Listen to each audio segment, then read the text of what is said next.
Шановні українці і українки, важка ця доба після чергового масованого удару. Сьогодні в Києві ще від ночі тривають рятувальні операції, пошукові роботи на місцях влучань в будинки. Звичайні житлові будинки, цивільні підприємства були пошкоджені найбільше. Шукають людей під завалами, встановлюють усіх, хто постраждав. Станом на цей час відомо, що 21 людина загинула. Мої співчуття рідним та близьким. Майже 100 людей звернулись по допомогу до лікарів. І я хочу подякувати усім, хто прибув на місця ударів, хто допомагає людям, передусім працівники ДСНС України, Національної поліції, екстренки. Дякую всім вам. Люди мають отримувати необхідну допомогу, хто потребує. Важливо також, щоб місцева влада не залишала людей наодинці з проблемами. Деякі будинки фактично повністю зруйновані. Є сім'ї, які втратили все, що мали.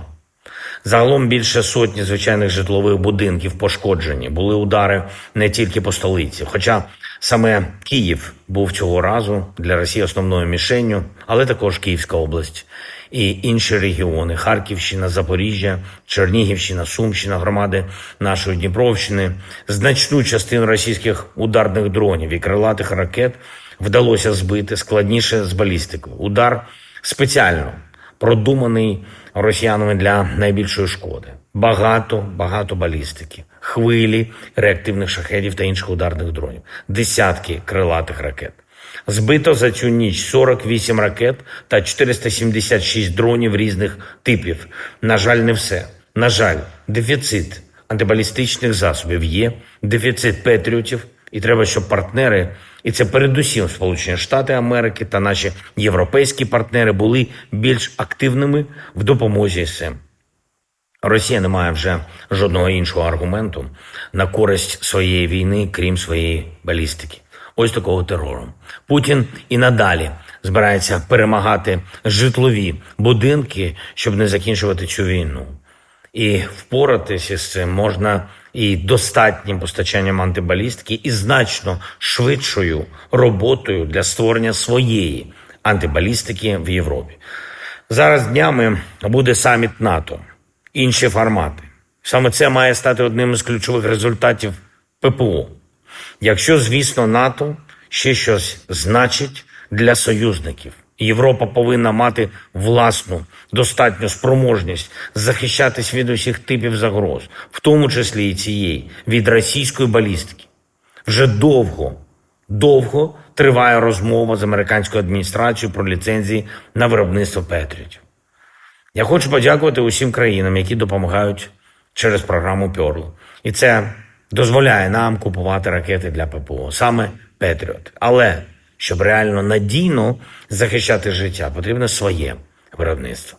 Європейське виробництво тут, у нас, в Україні, або разом з партнерами, звісно, підтримало б і Сполучені Штати в операціях, коли це потрібно. Дуже розраховуємо на позитивну відповідь президента Трампа для захисту життів. Дякую і усім, хто сьогодні висловив співчуття нашій державі, хто не змовчав, хто засуджує російський терор. Коли Україна застосовує свої далекобійні санкції за цю війну, кожен може бачити, що це проти конкретних об'єктів, які допомагають Росії воювати. Передусім проти нафтових об'єктів, воєнних виробництв, інших критичних цілей. Сьогодні теж був уражений російський НПЗ. Наша мета – змусити Росію усвідомити, що мир потрібен. Росія атакує абсолютно інакше, робить це послідовно, системно і божевільно. Воює саме проти людей, проти життя, саме так, щоб завдати більше болю. Світ це бачить. Світ не має бути осторонь. Обсяги патріотів у партнерів є. Можливість виробляти захист є. І потрібні політичні рішення, реальні результати у захисті життя. Вічна пам'ять усім жертвам російського терору. Дякую кожному, хто допомагає Україні, особливо з ППО. Дякую всім, хто з нами, хто з Україною, з нашими людьми. Слава Україні!